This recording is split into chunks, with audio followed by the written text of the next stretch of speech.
watching Rogers TV.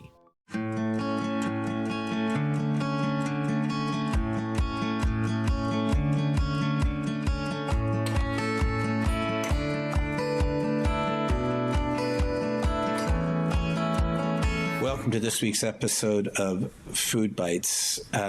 Cheryl Forchuk is an old friend, but also, Cheryl, I was just counting, this is your fifth time on this show in the last year.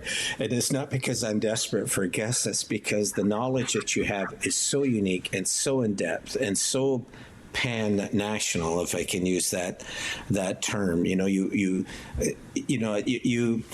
I wanted to congratulate you too, because I saw again that you won the 2023 Scientists of the Year Award for the Lawson Impact Awards. I mean, that must have been quite an honor. You're close to Lawson, right? Yeah. And you also have, as I said before, you're a member of the Order of Canada. If I were to list all, Order of Ontario, correct. If I was to list all of the things that you did, that would take up this 30-minute show, so that's not going to work here. But I do remember you telling me twice before, Glen, above all, I'm always a nurse. Yes. Correct. So that's important. I did want to talk to you about homelessness. I know a couple of things. One is the health and homeless thing that's going on in London, which involves so many institutions and others to try to help folks that are the most affected by homelessness is going on. But one of the things I have realized about that is now that is going on, there's a large kind of silence, a vacuum that's taking place in the city about homelessness. There's not a lot of talking about it out in this public sphere. I realize there's a lot going on behind it. So I'd be interested in your view of that. And the second thing, I wanted to talk to you because you've recently produced a paper in collaboration with some others about homeless people and how they suffer through dementia. I was really taken by that because I go out fairly often handing out homeless lunches as part of the food bank. Homeless lunch program.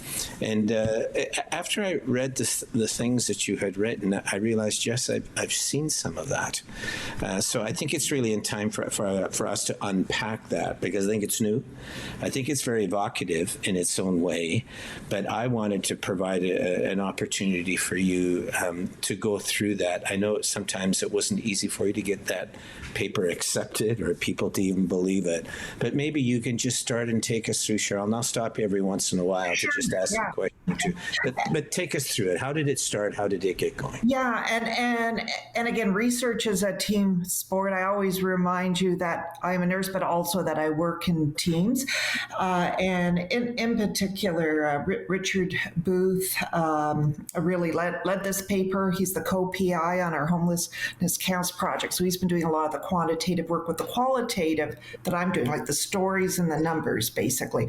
But they really inform each other, and we both do some work with both. Also, Salima Sharif from ICES here in London, and Amanda Poe. Does Gupta. He has an expertise in dementia, including Alzheimer's, and we thought that these different perspectives were really interesting to pull together. So one of the things I found, we've talked previously that with our homelessness count study, we went to 28 communities across the country, including London, every province and territory. We interviewed 400 people experiencing homelessness, as well as doing focus groups. But one of the things I was finding, and I personally went to every province and territory, and I would always have at least one, sometimes a couple staff members. I was noticing people with dementia on the street, and it was concerning. And there were a few situations that really put it to mind, and in my conversations with people providing services across the country, they also were identifying that yes, this is something they're starting to see, but they're in no position to actually assess it. Sometimes if someone's confused, you don't know why they're confused. If someone's having memory problems, you don't know why they're having memory problems. But it was certainly confirmatory. And we can circle back at one point. I could tell you a couple of exemplar situations that really had me concerned about this. And with our funder from Public Health Agency of Canada, they also had a dementia stream there. And when we looked at the literature, we realized hardly anyone's actually looked at this issue. Most of it was either qualitative or very small samples. The closest thing we found to a more of a population base was basically the equivalent of Veterans Affairs in the U.S. So that's a very specific population. Other than that, it's just something that people haven't looked at. I think people don't even want to contemplate what that would be like to be homeless and have dementia.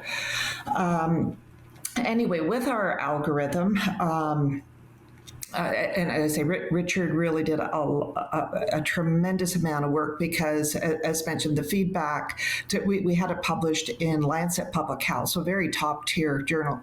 Instead of the usual couple of reviewers, it was like 5 reviewers, and you had to convince all of them. And at times, I think people, one reviewer, there's always one, the reviewer 2, we always call it. For some reason, they always end up being the second one on the list. Couldn't believe it. Thought we must have a biased sample or whatever. And our sample was the entire province of Ontario, so that's not really a biased sample. Everyone. And he says, well, what about the people that couldn't afford healthcare? Well, this is the entire province, and we know that it's a very small percent, even among the homeless population, that would not have that. So anyway, we looked at 3 groups and incidents of dementia. So we looked at the population of Ontario as a whole. We looked at people who are homeless, but then the other comparator was people at a similar income bracket, like in terms of socioeconomic status, but who had still had housing.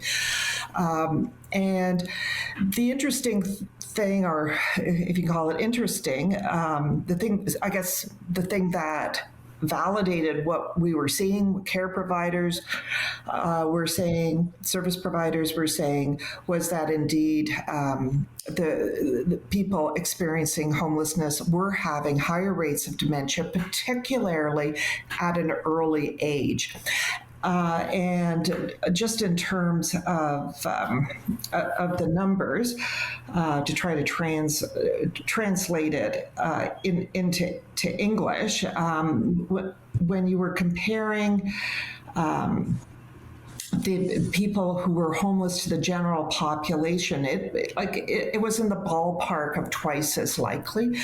The reason people haven't really looked at it before is dementia is really one of the many illnesses that's age-related, right? Like your risk goes up as you get older.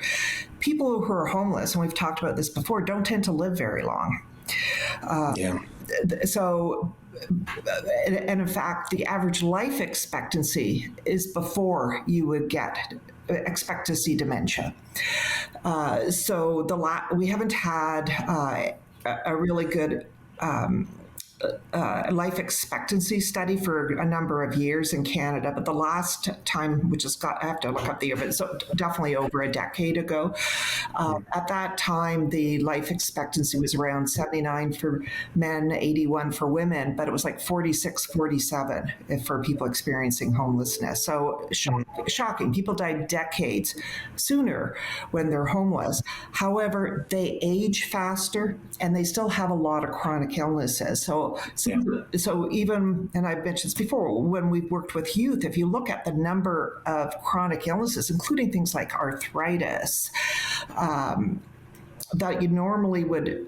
I mean, we know young people can have arthritis, but not in these high percentages. You would think you were looking at a geriatric population: lung problems, heart problems, joint problems, and in that study, the people on enrollment were a maximum age of 25.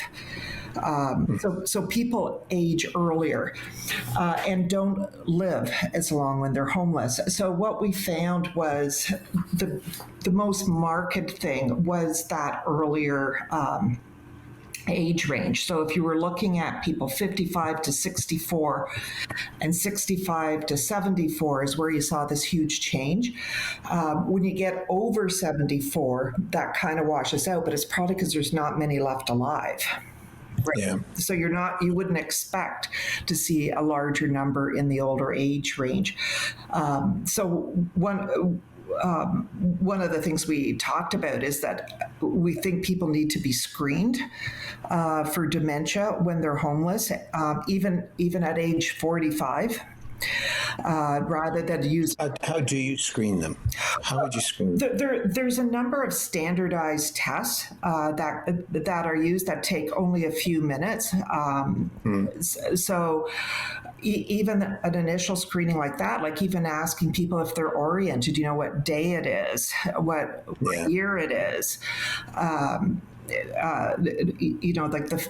sure people have seen the tests where they draw a clock, things like that. There's a lot of kind of quick scans, standardized instruments that could be used that normally it wouldn't occur to you to do, say, if someone's 45, 50 years old. But given the very early onset, that might be useful. The other thing, and it links back to what you were saying about the London initiatives and the pulling together of the homeless and health sector, this interaction between housing and health, and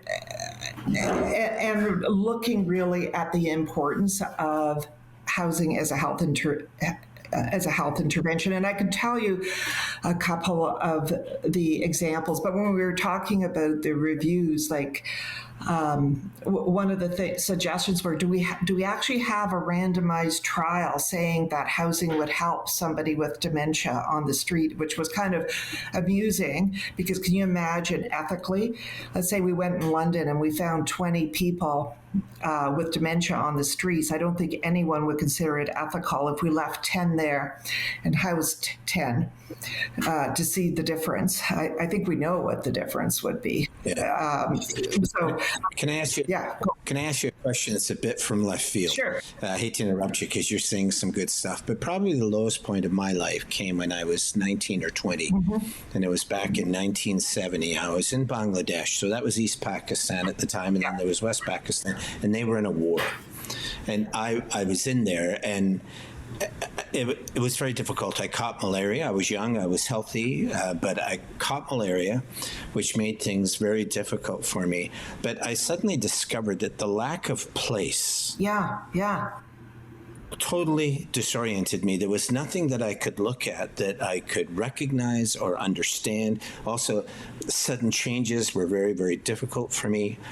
But as you're talking now, for whatever reason, that made me think of that time. And I think of my own times visiting the homeless here. They very much want to stick in the encampment. They very much want to stay in the tent or whatever it is, because out there, it's very difficult to navigate and negotiate. And I presume if you have dementia, that's even more of a challenge. Would that be correct? Is that a proper statement? I can't even imagine how awful, even though I've talked to people in that situation, it really stretches my imagination to see how hard. And it's a good point. Like when you're homeless, it's not just about not having a roof over your head. It's about losing everything.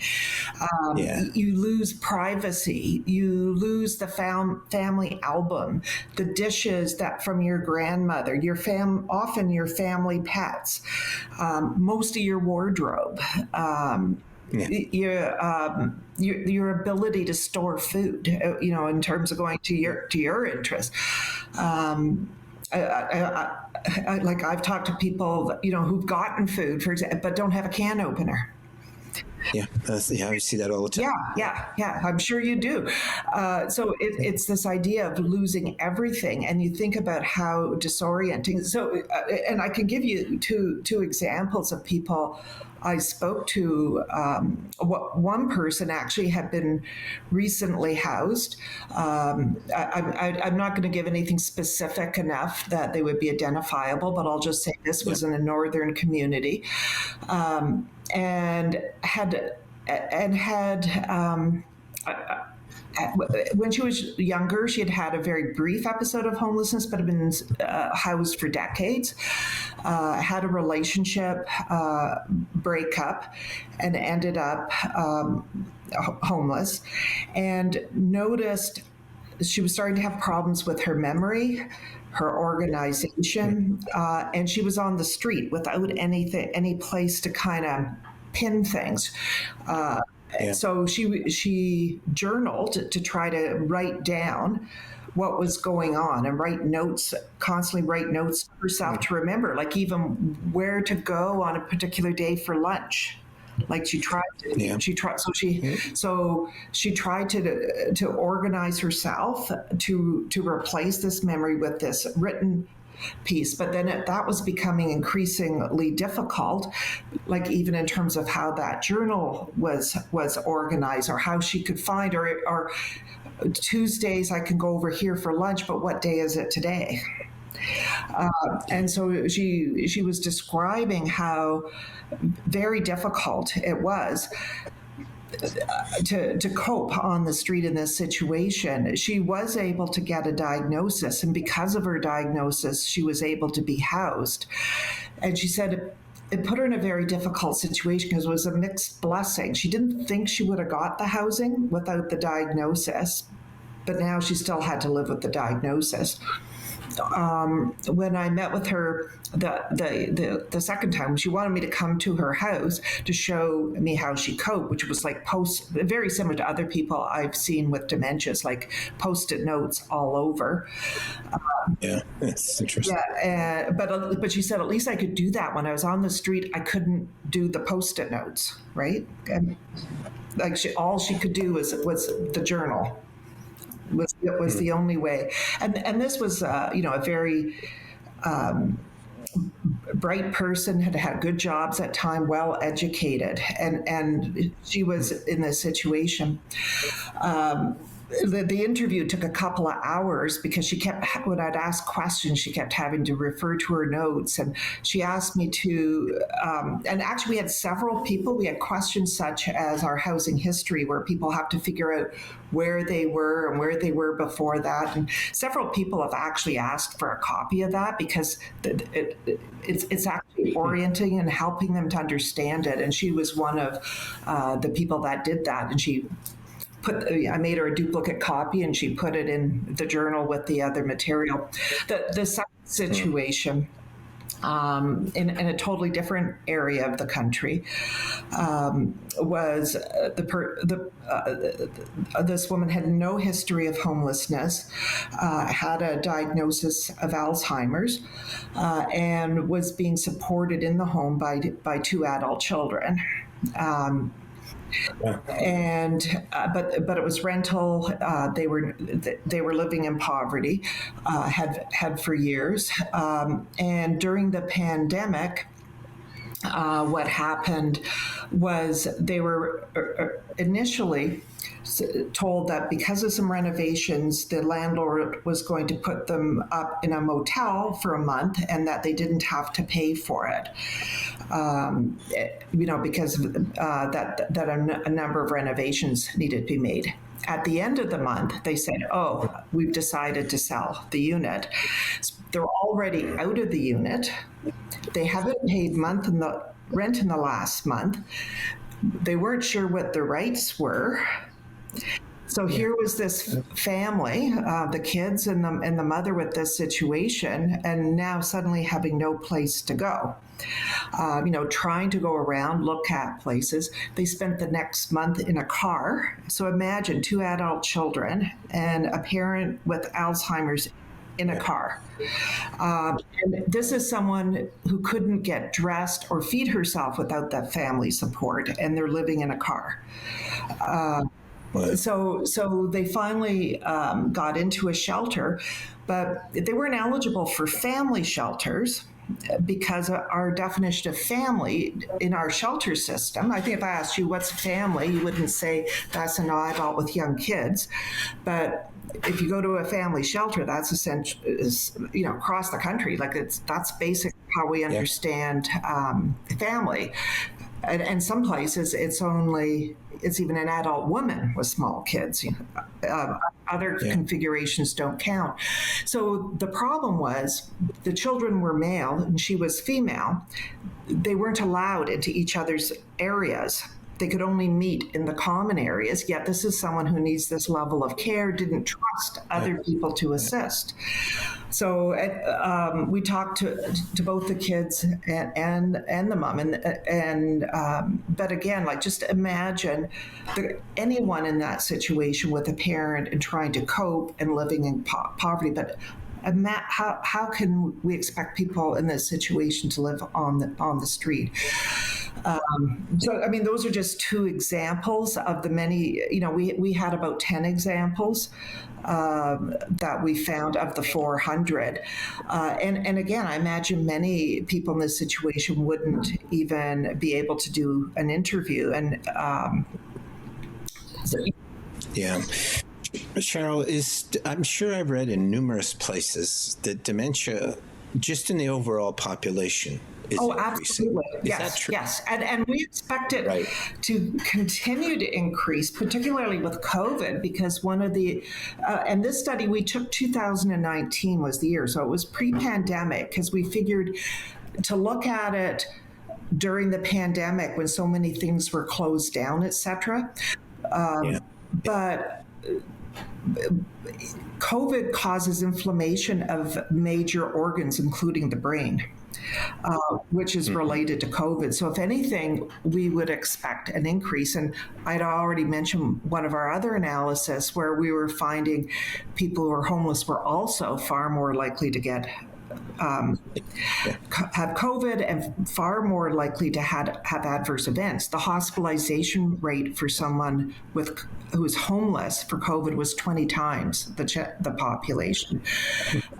But other risk factors also really impact this group, such as head injury. Also predisposes people to dementias, and we find concussions, major head injuries. We routinely ask that, and it's always over half the population, and it's often repeatedly. Yeah. So let's talk then about, say, London, Ontario has a health and homeless strategy, and they're working on that. That doesn't cover the majority of homeless. It covers those that have got the most severe difficulties and puts protections and supports around them. That's very important. But I would suspect, Cheryl, that this is even new to many of those. I am sure. Well, yeah. So what I'm wondering is, so now they're hearing this and they're going, oh my gosh, that's one other thing that we have to look for and watch out for. How do you institutionalize or standardize a pattern of treatment or recognition? What would that look like for groups that are trying to work with homeless people? What do you see as the key points? One of the things is, it's not one size fits all. So we have to, I always say, we have to base it on principles, such as housing first, such as harm reduction, such as, and both of those, it's taking people where they're at. But sometimes the specific strategies need to alter for subgroups, because youth are not going to have the same needs as somebody with Alzheimer's. Our veterans may not have the same needs as families, although our women veterans may have families. We need to be looking at principles, but look at strategies that make sense for the population.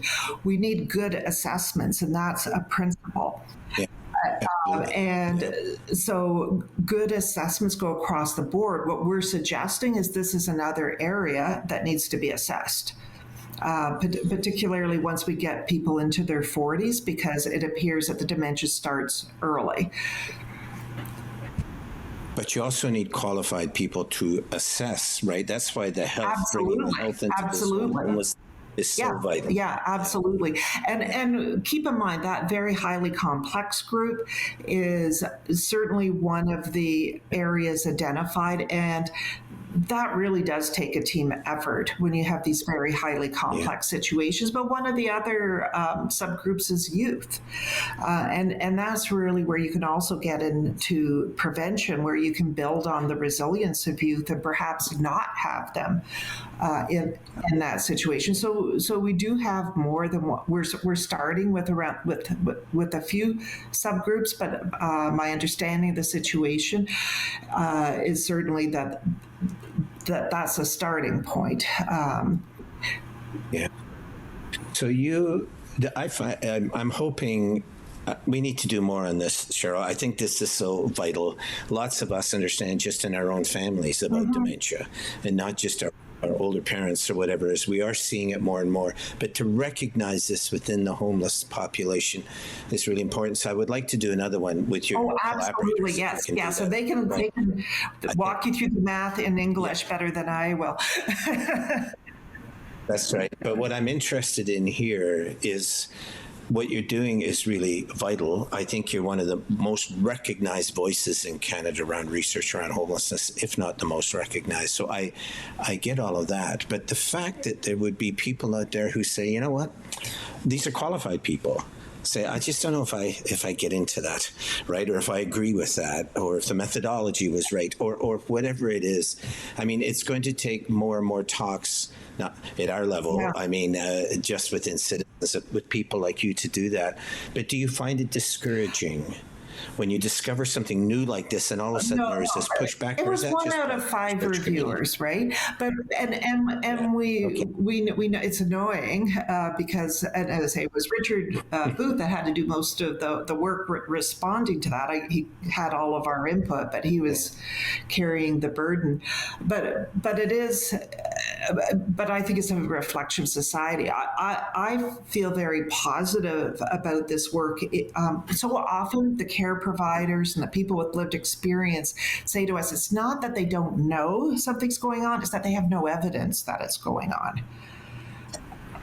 Yeah, right? And so you can't get... Yeah. And they're professionals at that research level. They need that. Like, for sure. How do you put in a program when you know something's going on, but you have no evidence of it? Right. So I think that I see that a lot of the role that I try to do with my community partners, who honestly, I couldn't do the work I do without my community partners. They're all, but part of that reciprocal nature is very, sometimes it's a different twist. It's like, oh, I didn't realize it was this bad or this particular angle, but it's often things that they've suggested and that people have lived experience, but they need that evidence in order to come up with appropriate strategies, to write that funding, to get those resources to deal with the issue. Yeah. Cheryl, I'm just one of those people out there that doesn't know all that much about all of this, but talking to you gets me intrigued and it's interesting. But I do think we need to know more about this. So if you don't mind, talk to a couple of your collaborators. Let's have another one of these or 10 of these. I don't care, whatever it takes to get it all out there, because I think it is that important. Dementia is everywhere. I've seen all of that, but I'd never really applied it to the homeless population or to the youth of the homeless population. So we need to unpack that and explore it more. You into doing that? Absolutely. Yeah. That'd be good. Let's do that. Thank you for this, Cheryl, for all that you do. I mean, you educate us so much about this, but this is a new unfolding field. And I think it is. I always like to have studies where I can be surprised, and I can tell you that I get surprised. Yeah. Yeah. No, I'm sure. Thank you for this, Cheryl. Thank you for being so faithful on this program. For community television, I mean, it's getting out to average people. And I think that someone like you, so well recognized, so well rewarded and awarded, that you could sit down and talk with us and help us to understand it better is really important. The fact you've made that time, I really appreciate it. You deserve all the awards you get. Just a nurse, really do. Thank you, Glenn. Okay.